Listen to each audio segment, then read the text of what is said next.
Très bien, c'est ça.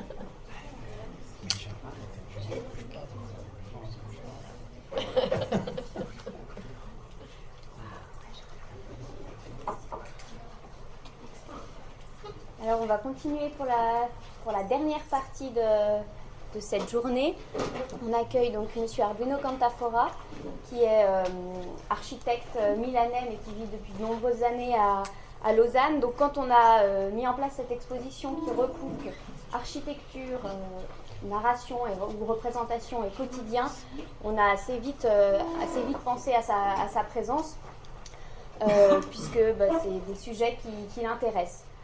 Donc il est connu principalement pour ses architectures peintes qu'on peut voir, qu'on a vu assez récemment à la Galerie de l'Univers à Lausanne, mais parfois aussi au Centre Pompidou, où du coup il plaide pour une architecture à haute valeur poétique.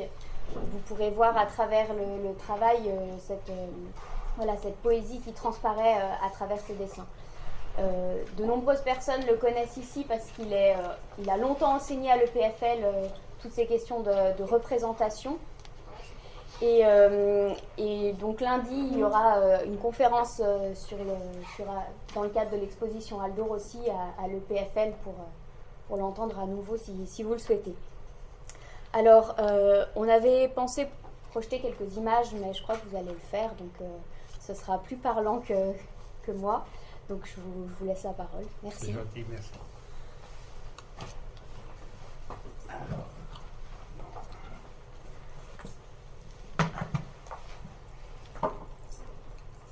J'essaierai d'être très bref et de rentrer avec grâce après ces deux très belles communications de ce matin et de cet après-midi.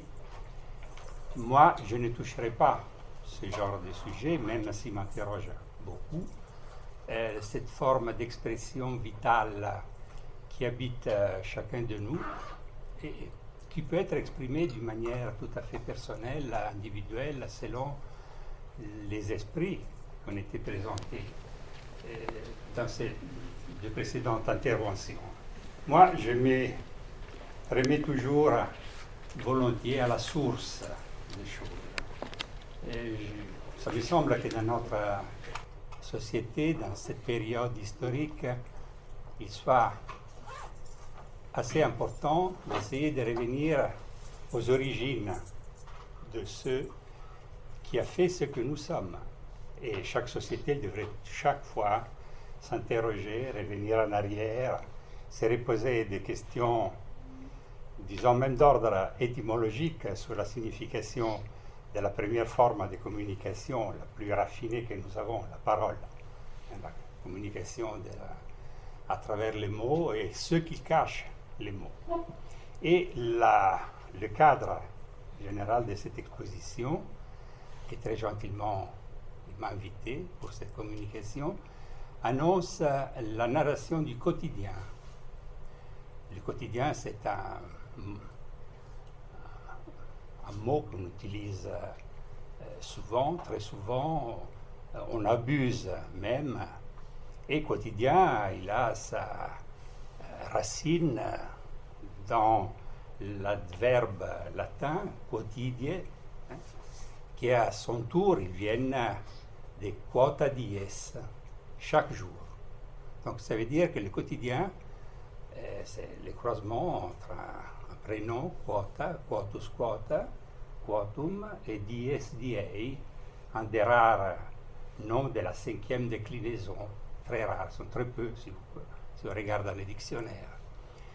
Et quota dies, pour un citoyen romain, pour un latin, était quelque chose qui déjà indiquait le rapport que nous avons avec ce que nous faisons habituellement, ce qui se répète, ce qui est tout le temps là, qui est le milieu dans lequel on se baigne sans perdre même conscience, tellement est habituel, tellement est répétitif.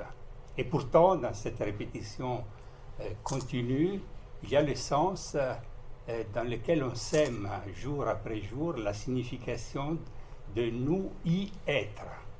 Autre forme très importante, le concept pas seulement d'être, mais de y être. Cette petite, en français y, en italien ci, esserci, y être. Quand le prénom il devient un adverbe prénominal ou pronominal. Ce sont des astuces, des langues dans lesquelles on peut se perdre dans leur valeur, dans leur signification. Imaginez-vous de mettre ensemble l'essence de la vie, nous-mêmes, dans le lieu dans lequel nous sommes, y être. Sur ça, on sait que Martin Heidegger a fondé toutes les normes de recherche entre être et temps, le temps historique de l'existence. J'arrive à le faire, oui. À ce sujet, justement, dans la manière d'interroger l'essence de l'y-être, je me réfère volontiers très souvent à cette image d'un artiste de la land art américaine des années 70, un artiste qui a donné par ses traces éphémères, très fragiles, dans les territoires, des significations très très profondes. Et cette line « Make by Walking » de Richard Long de 73,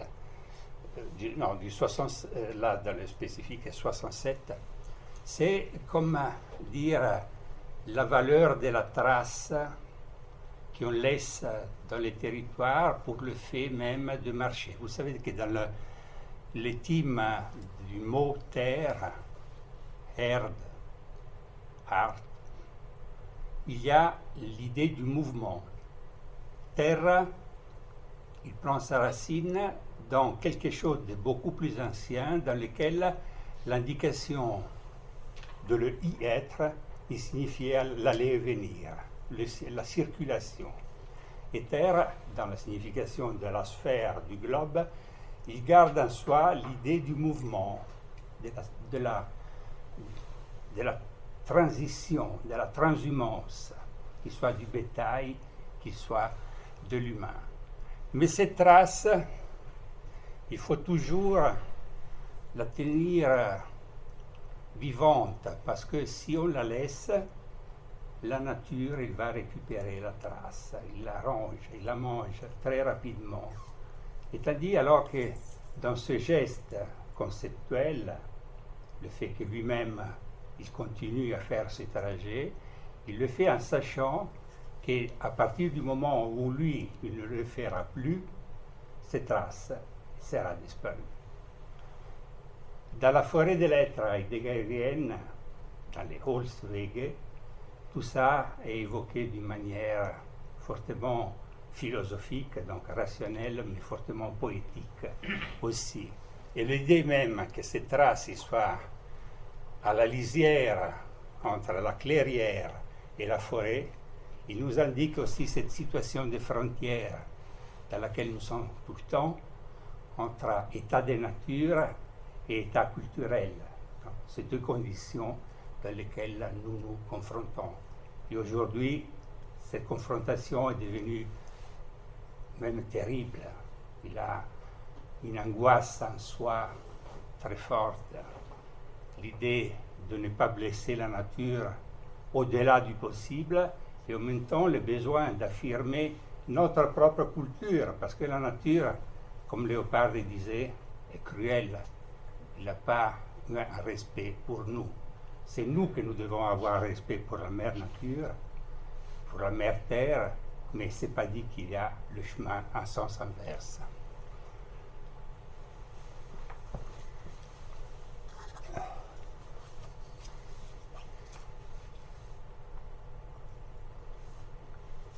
Une petite digression.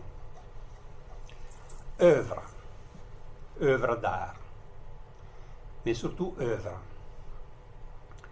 œuvre en grec, dans la langue grecque ancienne, il se disait ergon.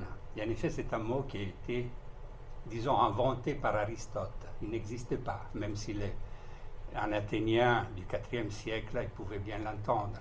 Mais c'était un mot jeté dans le territoire de la pensée d'une façon artificielle, parce qu'il fallait quand même se donner un cadre dans lequel on pouvait situer l'opération, l'acte de faire, ergon, l'œuvre. L'auteur de l'ergon était un technitai. On sait que techné en grec c'est beaucoup plus articulé, plus complexe que technique, comme nous l'utilisons actuellement. C'est un terme presque réducteur. Pour un grec, techné c'est quelque chose dans lequel il y a oui le savoir-faire, mais il y a aussi la pensée qui se cache, qui alimente le savoir-faire. Mais en même temps, ergon, il a tout de suite un correspondant dans d'autres termes qui les suit. Il se confronte avec dynamis, d'une part la puissance de l'action, de l'acte, mais ergon, il introduit l'énergie, l'énergai. L'énergai est quelque chose qui s'associe exactement à l'ergon et qui le justifie. Nous utilisons énergie aujourd'hui pour définir quelque chose de très fort. On parle par exemple de l'énergie électrique. Qu'est-ce qu'il y a de plus clair, plus puissant que l'image qui répond à le flux, le mouvement des électrons dans un câble donné qui va parcourir vite, qui va allumer cette lampe, qui circule avec la vitesse presque de la lumière. Eh bien, dans ces deux conditions, l'œuvre s'est résolue. C'est plus le technitai, celui qui est le fabricant, le constructeur de l'œuvre qui est important, mais c'est le résultat, c'est la réponse qui est donnée par l'œuvre en elle-même, en soi. Ça, il fait une différence énorme entre l'idée que nous avons construite de l'artiste, de l'auteur de l'œuvre, si on revient œuvre d'art, par rapport à cette idée ancienne dans laquelle la figure, il va disparaître. Fidia, bien sûr, il est signifiant, important dans la civilisation grecque du IVe siècle, mais ce n'est pas lui la figure dominante.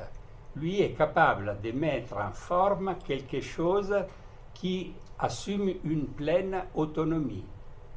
On dit, un jeu qu'on peut faire dans une vision qui est néoplatonicienne, que Hermès, il est en puissance dans le bois qui doit être sculpté. L'œuvre, le travail de celui qui sculpte, il fera apparaître à la fin ce que le bois cache ou que le marbre cache. Donc c'est un moyen, celui qui réalise l'œuvre. Ce n'est pas la finalité. Le télos de l'œuvre, c'est de constituer une énergie. Et chaque œuvre réussite, c'est une œuvre dans laquelle chaque jour, chaque instant, chaque moment, chaque génération, depuis des millénaires, est capable de provoquer en moi une réaction énergétique. Ce que nous avons vu aujourd'hui, sur le plan personnel, sont des forces énergétiques qui étaient lancées, à lesquelles on est appelé pour répondre. On rentre dans un dialogue d'échange énergétique entre le contenu de ce qui est là, c'est un bon contenu, et la réponse que nous-mêmes, nous pouvons essayer de donner. Et à propos d'œuvres d'art, il y a ce tableau énigmatique. C'est probablement un des tableaux les plus énigmatiques et plus capables d'un point de vue philosophique de nous interroger. Ce n'est pas dit que René Magritte soit en absolu un artiste toujours à cette hauteur, mais parfois l'œuvre, justement, elle est plus intelligente de l'auteur même. Il y a, une situation génial qu'il fait que certains tableaux ils sont capables d'exprimer des concepts extrêmes qui vont au-delà. On sait très bien, pour nous les Italiens, on sait que Pinocchio, sûrement, il est beaucoup plus intelligent que Collodi. Ce n'est pas nécessaire que Collodi soit autant intelligent comme le livre Pinocchio. Pinocchio, c'est un absolu qui touche toute l'humanité, tandis que l'auteur Collodi, c'est pas dit qu'il soit cet auteur-là. Mais c'est ça l'importance de l'œuvre. René Magritte, nous sommes vers 1933-34, il bâtit ce tableau et un peu c'est un des rares tableaux dont le titre est déjà la clé de lecture du tableau. Ça n'arrive pas souvent. Ce tableau, il s'appelle La condition humaine. Et la condition humaine est celle qui est décrite dans ce tableau. Nous voyons seulement par le biais de l'image que nous avons de la réalité. Nous ne pouvons jamais voir quelque chose qui ne soit présenté sur un support qui soit mental, comme les mots, visuel, comme une image graphique, picturale, photographique, rajoutée, cinématographique, tout ce que vous voulez, mais le filtre est toujours la médiation. Le jeu surréaliste de Magritte est de mettre ensemble, le cadre du tableau, le support du tableau, la toile du tableau, à l'intérieur de laquelle, lui, il découpe virtuellement une nouvelle toile qui se superpose à un paysage qui est représenté, mais qui doit évoquer le paysage de la réalité sur lequel la toile superposée, il reprend exactement le même profil et il nous raconte ce que le tableau même cache derrière lui. C'est un jeu de miroirs dans lequel nous sommes tout le temps confrontés. Moi, je peux parler, je peux raconter quelque chose de laquelle j'ai accompli une expérience de cet ordre. Je répète, qu'il soit par le biais de la parole, que ce soit par le biais de l'image.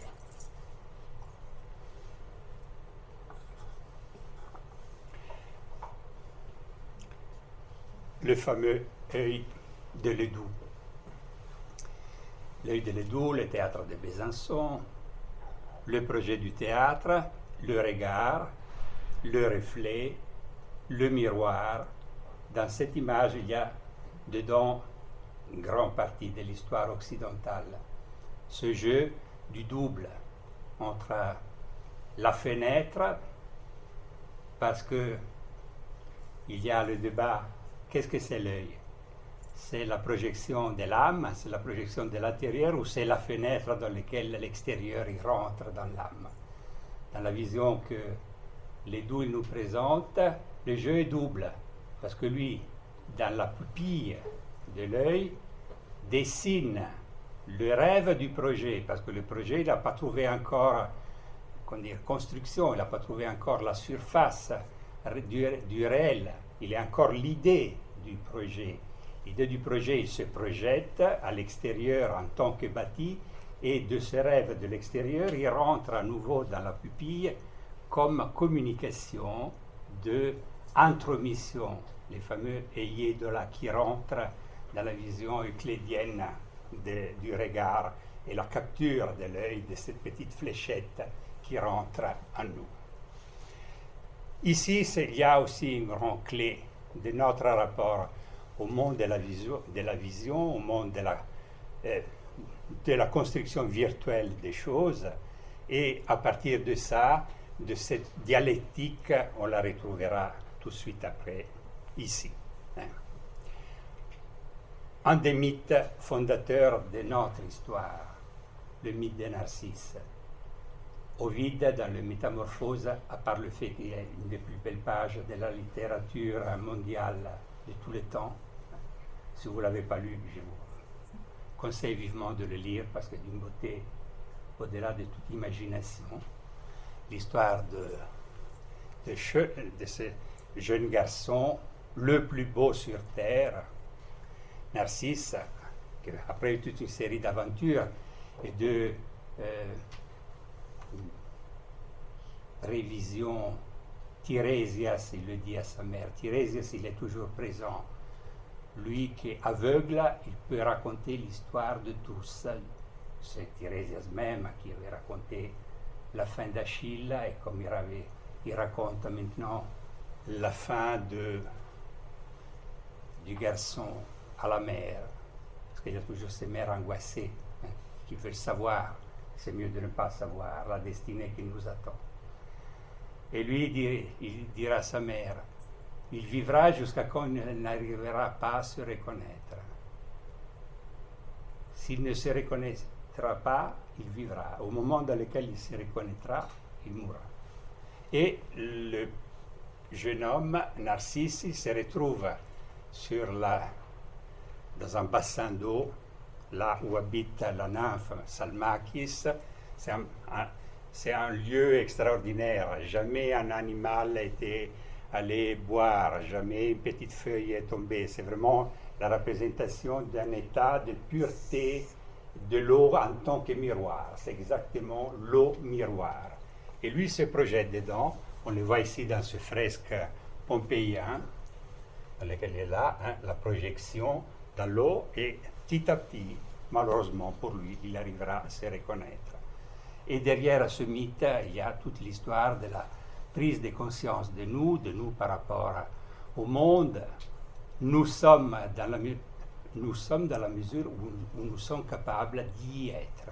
Donc de reconnaître, c'est le pont, le lien entre notre essence et les circonstances de notre existence.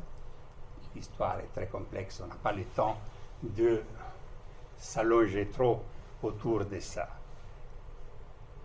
À côté de cette image qui est le miroir en tant que spéculum, c'est le lieu de la spéculation. Alors vous voyez qu'on dirait déjà le rapport entre se voir refléter et spéculer. Speculum, là c'est la manière aussi dans laquelle je me regarde par le biais de la réflexion. Et encore une fois, réflexion, réfléchir, refléter, sont tous des verbes qui tournent autour de la question du rapport entre moi-même et le contexte et ce aller-retour de la communication.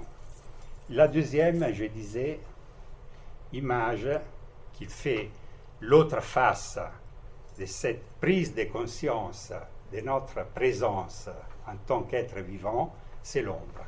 L'ombre est le deuxième paramètre, et toute forme d'art, il doit se confronter avec ces deux conditions. Dans n'importe quel style, quel langage, quelle communication il veut s'exprimer. C'est pour ça que je dis, je me tiens aux épaules des événements. Je reste derrière le rideau, disons. Ici, c'est le développement d'un concept, de tous les concepts derrière le rideau.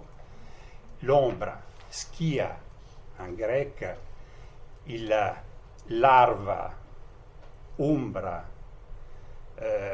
quoi encore en latin, ils sont l'ambiguïté entre le vivant et le mort.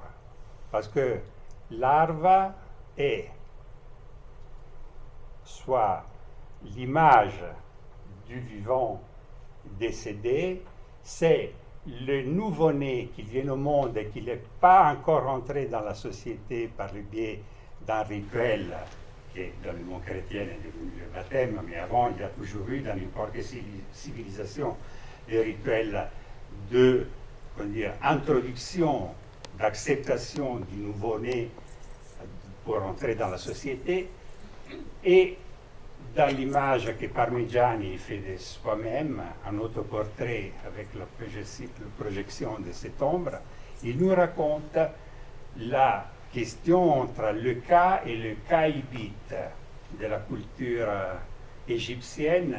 Le cas, c'est l'ombre blanche, c'est l'ombre projetée au sol, c'est l'ombre qui évoque le défunt, tandis que le caïbite est l'ombre noire, l'ombre debout, et l'ombre qui est eidolon, si je fais graffer, si gratte la surface autour, et qu'il devienne colossos si je la sculpte. Dès que je donne le volume, que j'évoque la volumétrie, je fais un colossus, donc je fais une statue. Mais d'abord, il y a l'eidolon, qui est l'image que je grave autour pour fixer soit l'ombre, comme le miroir, il nous évoque la présence par le biais d'une absence. Je me réfère à ces deux situations quand je ne suis pas en face de quelqu'un, mais j'évoque la mémoire de quelqu'un. Le monde des images, le monde donc de la peinture, de la sculpture et en général de toutes les expressions artistiques volumétriques sont des évocations de quelque chose qui n'est pas présent dans cet instant, mais qui se représente par le biais d'une mémoire tracée.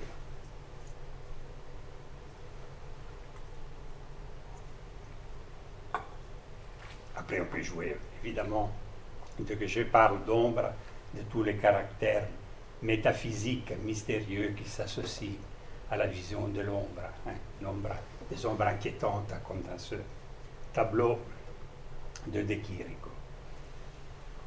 Situation, on est parti de traces sur le sol, et ces trois vignettes, ils me plaisent beaucoup, probablement parce que je suis un mélancolique d'âme et de conditions existentielles. Et je l'avais trouvé sur un livre de paléontologie, et c'était la description d'un paléontologue qui disait imaginez-vous la difficulté que nous avons pour reconstruire, de remettre ensemble les morceaux d'un animal qui a disparu, ça fait 40, 50, 120, 240 millions d'années, quand en face d'un éléphant mort dans la savane, je le dessine le jour de sa mort, je le dessine après 3 semaines, je le dessine après 2 mois. Regardez qu'est-ce qui se passe avec la dislocation de la structure ossaire de l'animal pour une série de circonstances qui vont du pillage, les intempéries, tout ce qui s'implique autour de cette dispersion. Donc, je prends cette image comme l'exemple de la reconstruction de la mémoire. La mémoire, c'est quelque chose dans lequel on doit faire des efforts inimaginables pour pouvoir reconstruire les étapes, et c'est l'immense fatigue de l'histoire, qui en plus est l'histoire qui répond à l'esprit du temps dans lequel on fait de l'histoire. Et qu'est-ce qu'on doit faire, qu'est-ce qu'on peut faire pour réussir à remettre ensemble cette série de morceaux dispersés. Les morceaux dispersés, quand je prends un vase attique du 5e siècle avant Jésus-Christ, et voilà, il me reste ces morceaux, mais j'essaie par le biais de ces morceaux de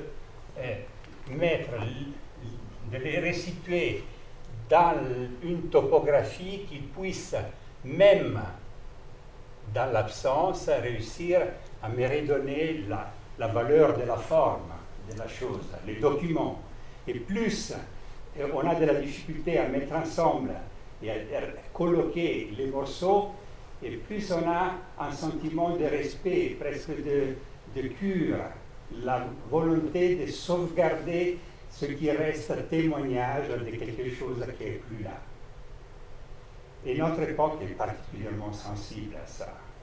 Le XXe siècle, ces petits morceaux du XXIe, on peut dire, qui sont devenus des siècles dans lesquels probablement on a fait les majeurs dégâts de toute l'histoire précédente, mais c'est aussi le moment dans lequel nous sommes le plus attachés à l'idée de la sauvegarde des éléments. Et ici, bien sûr, revenant des choses directes de l'architecture, cette présence d'une planche, d'une gravure de Jean-Baptiste Piranèse sur ce morceau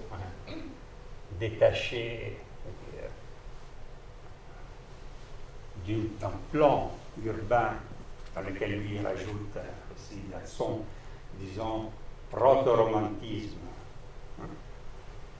Cette force de la multiplication des éléments, c'est sûr qu'il y a une fascination très forte de l'idée de la trace de la chose, mais la trace qui est cassée, qui est coupée, morcelée, un peu comme dans ces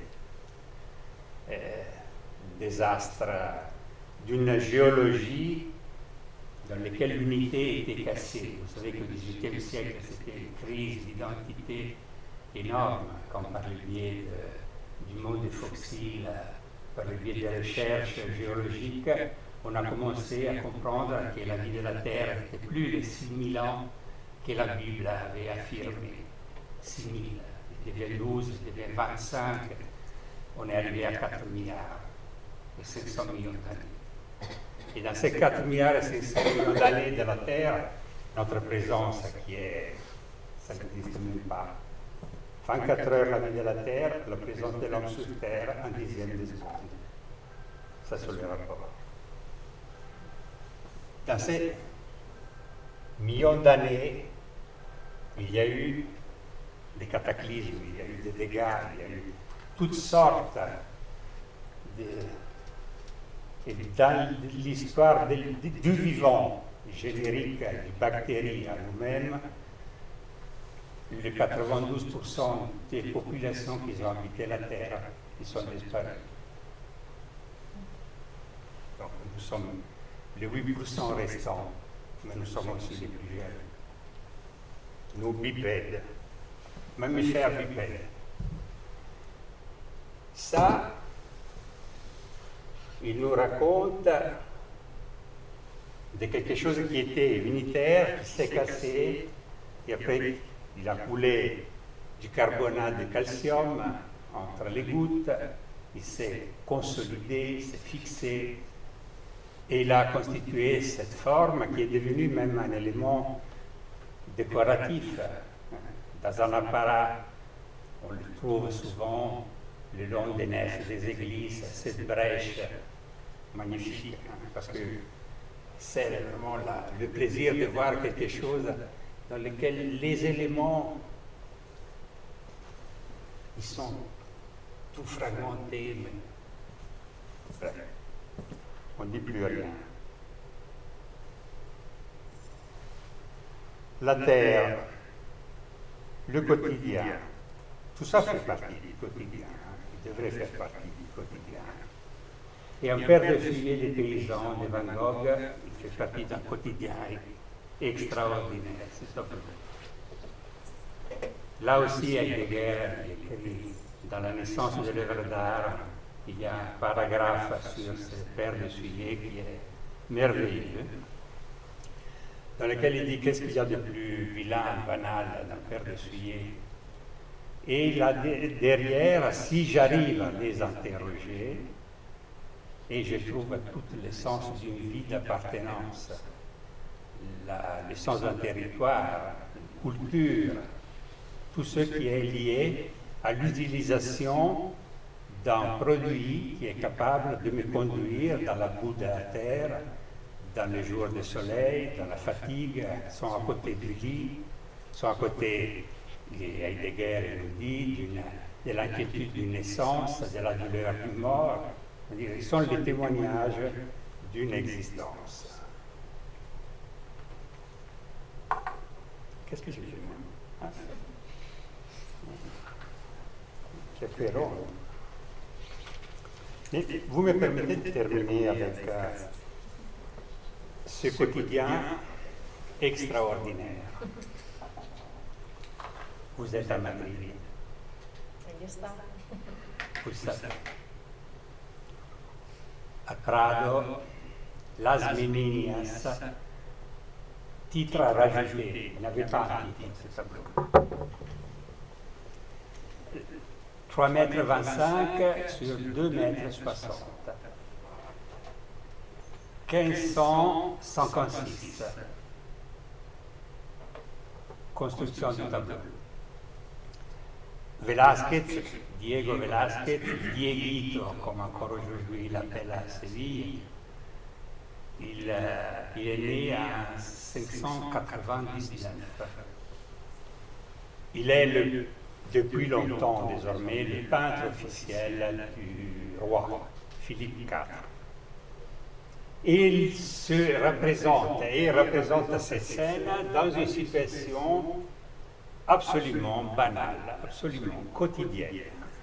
Et c'est pour ça que c'est un tableau qui interroge toute l'histoire de la critique d'art depuis au moins un siècle. Depuis au moins un siècle. Et de plus en plus interroger pas seulement les historiens de l'art, mais les historiens de la pensée humaine, les anthropologues, les sociologues, les philosophes. Et il y a eu aussi un très beau texte de Michel Foucault, qui est une introduction aux mots et aux choses. Il a utilisé cette image pour faire tout un voyage, une histoire invraisemblable. Foucault, il se réfère à un critique d'art autrichien qui, en 1888, avait sorti la vision de l'interprétation de ce tableau sur laquelle lui base sa reconstruction de faits. Le tableau, il nous présente le peintre qui est là, une toile qui est ici. Malheureusement, de cette toile, nous ne voyons pas ce que le peintre est en train de réaliser. Le peintre travaille parce qu'il a le pinceau, la palette, il est exactement au travail. À côté de lui, nous voyons, nous la reconnaissons en plus parce qu'on l'a déjà vu plusieurs fois. Velázquez l'a représenté, c'est l'Infanta Margherita. L'Infanta Margherita à l'âge de 3 ans et demi. Et autour d'elle, il y a toute une série de personnages desquels nous connaissons vie, mort et miracle. Les noms, ils sont, qu'est-ce qu'ils font. C'est un tableau qui n'a pas de secret. Tous les personnages qui habitent cet espace, on le sait très bien, c'est l'atelier de Velázquez à l'Alcazar de Madrid, eh bien, tout est tranquillement répertorié. C'est tellement répertorié que quelqu'un en voyage à Madrid, quelqu'un de très cultivé, au milieu du 19e siècle, dit, mais où est-il? Vu que tout était tellement évident. À quel titre faire un tableau dans lequel les choses ils sont tellement banalement quotidiennes? Et Foucault, il commence à fouiller à l'intérieur de cette vision entre l'Infanta, Maria Agustina, Isabella del Velasco, José Nieto, Maria Barbola, Nicola Pertusito, le frère et la nonne, le chien, dont le nom est aussi répertorié. Qu'est-ce qu'il se invente, Foucault, pour lire, interpréter ces tableaux? Il va regarder cette image un peu floue, il est là tout au fond. Et il reconnaît, parce que c'est assez évident de réussir à les reconnaître, le roi et la reine, Philippe IV et Marianne, sont là. Elle dit, magnifique, on a trouvé la clé. Velázquez, il veut nous raconter une histoire magnifique. Il représente la vue d'une scène, mais il présente en même temps les personnages qui sont hors du tableau et qui regardent la scène. Les personnages qui sont là. Si je viens ici, je me mets là et je regarde la scène. Évidemment, vous me voyez de dos, mais si vous voyez le miroir, vous voyez exactement ces deux personnages à l'intérieur du miroir. Il doit faire quelques pirouettes pour justifier le flou de cette image. Il dit, mais vous savez, les miroirs de l'époque ne sont pas tellement polis. Ça fait 3 ans que Velázquez a été nommé responsable du salon de los espejos, le salon du miroir, autant que le salon de Versailles, la galerie des miroirs. Étrange que le chef de miroir, il va présenter les rois et la reine flou parce que le miroir est pas bien poli. On sait très bien qu'il avait envoyé des lettres à Murano, une correspondance pour recevoir les miroirs dans l'état le meilleur possible. Et que la Cour d'Espagne, en face des autres cours européennes, et surtout en face de la Cour française, il doit avoir des miroirs qui ne sont pas des bons miroirs, c'est une chose qui ne peut pas aller.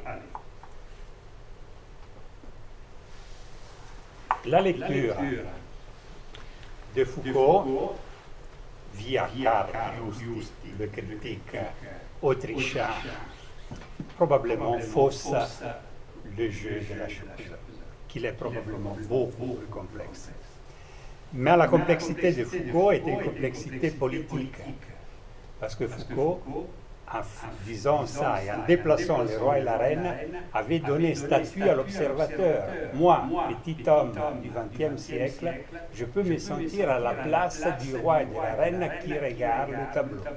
Donc cette délocalisation, c'est une délocalisation absolument forte d'un point de vue politique, mais quelque chose qui est faisable, possible, à partir de la révolution d'octobre russe, ou, si tout va bien, à partir de Voltaire, du siècle des Lumières.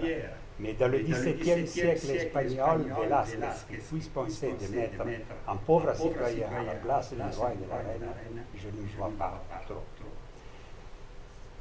La raison du tableau. Si nous arrivons là, là on les voit encore plus. Je pourrais amener beaucoup d'arguments, mais pas le temps et ce n'est pas le cas. Il y a 2 indices qui sont là-dedans, dans lesquels il y a accroché au mur, on l'a vu, donc on se réfère là-haut, ils sont là-haut. On les avait vus, mais on a entrevu plus que vous. Faites-moi confiance. Ce sont 2 tableaux dans lesquels Velázquez évoque le travail de l'artiste et le jugement sur l'art. Ce sont 2 allégories qui viennent encore de Métamorphose de Virgile. C'est la punition d'Arachné et c'est le jugement de Mida. Le travail de l'art, dans cette compétition entre Junon et Arachné, qui gagne, qui est transformé en Arachné. Tu es tellement capable de tisser, donc on va tisser pour toujours. Et l'autre, c'est le jugement sur la compétition à la flûte entre Apollon et Mida. C'est bizarre qu'il y a ces 2 tableaux dans la salle de l'atelier de Velázquez qui donnent, comme dire, 2 indications, l'acte de la production, l'ergon qui prend forme et le jugement sur l'ergon après. Pourquoi ça? Imaginons, et au XVIIe siècle c'est déjà tout à fait possible, que Velázquez, il ne regarde pas directement. Faites-moi revenir en arrière. Voilà. Lui, vous le voyez, sa position, il est en arrière par rapport au premier plan dans lequel ils sont disposés, ces personnages. Donc, lui, s'il n'avait pas un dispositif devant lui, il n'aurait jamais pu représenter cette scène. Parce qu'il voyait les dos de ces gens. Vous êtes d'accord? Il est, à part José Nieto, qui est là tout au fond, et qui donne selon une lecture de la perspective qui était faite par Lucrèce dans un passage de son De Rerum Natura, et qui pourrait nous donner aussi le concept de la distance, la valeur du va et du vient. Lui, il a besoin de quoi pour représenter cette scène devant lui? Il a besoin d'un miroir. Lui, il peut voir si ici, il y a un miroir dans lequel l'infanta Margherita est en train de se regarder selon ses rituels habituels, comme il le faisait, parce que dans la cérémonie, la rhétorique de la communication, déjà une petite, il doit bien savoir comment il faut se mettre, la posture qu'il faut avoir, et le miroir est le lieu idéal pour le faire. L'autre, elle est distraite parce qu'elle est en train de lui donner une goutte d'eau dans ce petit vase de terre glaise au parfum de jasmin, parce qu'il y avait un parfum de jasmin dedans. L'autre, il est préoccupé, mais se regarde aussi là-dedans. Et Velázquez, vous regardez, son œil, il se projette vers le lieu de projection où les rayons reviennent en arrière. Ce que nous voyons ici, c'est ceux qui habitent dans la toile que lui est en train de réaliser. C'est une pose dans laquelle le roi et la reine ne sont pas là, la petite est rentrée. Caravage aussi, il travaillait très souvent, on le sait parce que Bellori, qui a fait la chronique de sa vie à Rome, il le raconte.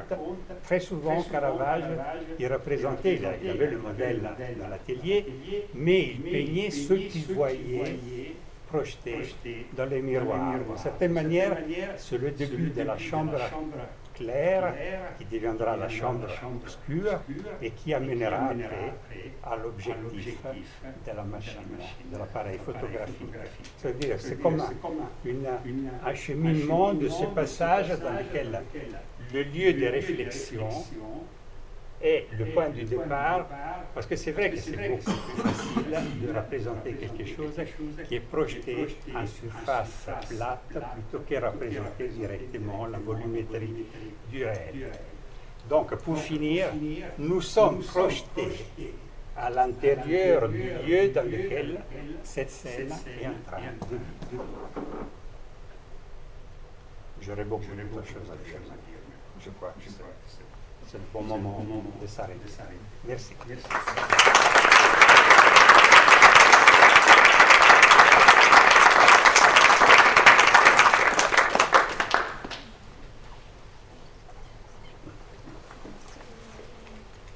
J'avais une lecture qui était très belle de Rainer Maria Rilke sur des cahiers de la Smalte Friedman.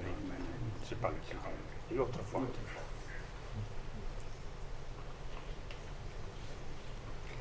Non, je reprends. Tout ça, selon moi, il n'est pas en contradiction avec ce que nous avons entendu, mais pas seulement aujourd'hui, mais partout. Parce que c'est vraiment le fondement de toute réflexion autour des choses. Il n'y a pas de mystère, il n'y a pas de miracle. Ça, c'est le patrimoine dans lequel nous sommes fondés. Dans la conscience ou dans l'inconscience, parce que nous faisons de toute façon partie d'une collectivité. Notre génétique est une génétique qui nous tient ensemble. Donc, je peux, oui, bien sûr, essayer de m'inventer tous les pirouettes pour devenir hyper personnel, mais je suis quand même appartenant à une espèce qui a développé une culture et nous sommes dans cette culture du monde, et en particulier d'une culture qui, après, pose des accents sur quelque chose plus que d'autres. À la fin, tout est en confrontation. On sait que tous les mythes, ils sont plus ou moins semblables, même sans avoir une communication. C'est un peu comme le dessin de l'enfant. Il se répète exactement de la même manière dans le monde entier, surtout le dessin de la maison. Les études de Piaget à ce sujet sont exemplaires. Vous avez évoqué tout à l'heure Bachelard. Il y a dans les pages de Bachelard le dessin de l'enfance comment il s'appelle, Catherine Minkowska. C'est des pages magnifiques sur cette unification génétique. Alors c'est quelque chose qui habite en nous en tant qu'être. Il n'y a rien à faire. Le haut, le bas, la gauche, la droite, le devant, l'arrière, sont des repères qui font que nous habitons cette terre d'une certaine manière. Et on peut s'inventer de se mettre avec les pieds attachés au plafond, mais c'est de l'artifice. Si on reste dans la vérité, nous touchons ce problème.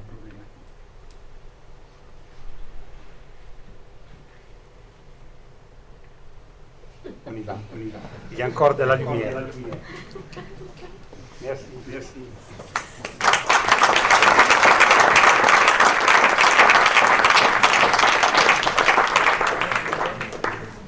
Alors, merci à tous d'être venus et puis effectivement à l'activité du soleil. L'expo dure encore une semaine jusqu'au lundi de Pâques si vous avez l'occasion de revenir ou d'en parler autour de vous. Merci à tous les intervenants. Merci à la collection de l'art brut. Je signale simplement